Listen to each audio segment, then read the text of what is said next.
صدر عارف علوی سابق وزیر اعظم عمران خان، سابق اسپیکر، سابق ڈپٹی اسپیکر اور وزیر قانون کے خلاف آرٹیکل 6 کے تحت کارروائی ہوگی یا نہیں؟ وزیر اعظم شہباز شریف کی زیر صدارت وفاقی کابینہ کا اجلاس آج ہوگا۔ این ڈی ایم اے سیلاب کی صورتحال پر شرکاء کو بریفنگ دے گی۔ سپریم کورٹ کے اسمبلی توڑنے سے متعلق فیصلے کے بعد قانونی کارروائی پر مشاورت اور آئی ایم ایف سے معاہدے پر کابینہ کو اعتماد میں لیا جائے گا۔ ملکی سیاسی صورتحال پر غور اور میعاد سے زائد مقیم غیر ملکیوں کے لیے ایمنسٹی اسکیم کی منظوری بھی ایجنڈے میں شامل۔ پنجاب کی حکومت کا مستقبل کیا ہوگا؟ حمزہ کی حکومت بچے گی یا رخصت ہونا پڑے گا؟ پنجاب کے 20 صوبائی حلقوں میں ضمنی انتخاب کے لیے مہم کا آج آخری روز، ووٹروں کو منانے کے لیے آخری جتن۔ پنجاب اسمبلی کے 20 حلقوں پر ضمنی انتخاب کے لیے اتوار کو ووٹنگ ہوگی۔ پیٹرول کی قیمت میں 18 روپے 50 پیسے کم کر دیے گئے۔ پیٹرول کی نئی قیمت 230 روپے 24 پیسے فی لیٹر۔ ڈیزل کی قیمت میں 40 روپے 54 پیسے کی کمی، ڈیزل 236 روپے فی لیٹر ہو گیا۔ پنجاب کے مختلف شہروں میں بارش، لاہور میں صبح سے کہیں ہلکی کہیں موسلادھار بارش کا سلسلہ جاری۔ 3 دن کے دوران شہر میں 150 ملی لیٹر بارش برس چکی۔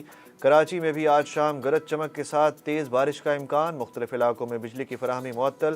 خیرپور میں گھر کی چھت گرنے سے خاتون جاں بحق۔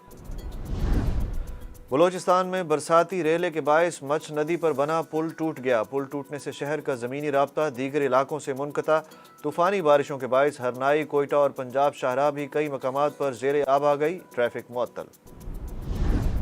چیئرمین تحریک انصاف عمران خان کا ڈیرہ غازی خان اور ملتان میں جلسہ، کہا کہ حکمران ہمیں فوج سے لڑوانا چاہتے ہیں لیکن ہم ایسا نہیں ہونے دیں گے۔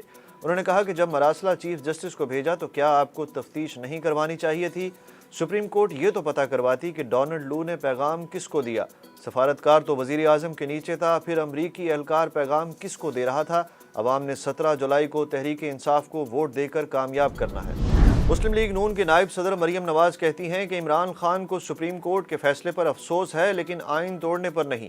سپریم کورٹ نے عمران خان کے امریکی سازش والے بیانیوں کو اڑا کر رکھ دیا۔ عمران خان بدقسمت انسان ہے جس پر آئین توڑنے کا کلنک لگا۔ دھاندلی وہ ہوتی ہے جب ایک جماعت کے قائد کو ڈسکوالیفائی کیا جاتا ہے، جب نواز شریف اور مریم نواز کی تقریریں ٹی وی پر چلانے پر پابندی لگائی جاتی ہے۔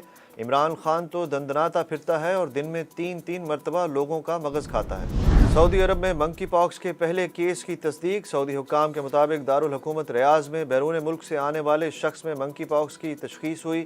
متاثرہ شخص کو فی الحال طبی نگرانی میں رکھا گیا ہے۔ متاثرہ شخص سے رابطے میں رہنے والے تمام افراد کے بھی ٹیسٹ کیے گئے جو منفی آئے۔ ملک بھر میں کرونا وائرس کی شرح میں ایک بار پھر تیزی سے اضافہ۔ وائرس سے متاثرہ مزید 2 افراد انتقال کر گئے۔ گزشتہ 24 گھنٹوں کے دوران 22,099 ٹیسٹ کیے گئے۔ قومی ادارہ صحت کے مطابق پاکستان میں مثبت کیسز کی شرح 3.53% ریکارڈ کی گئی۔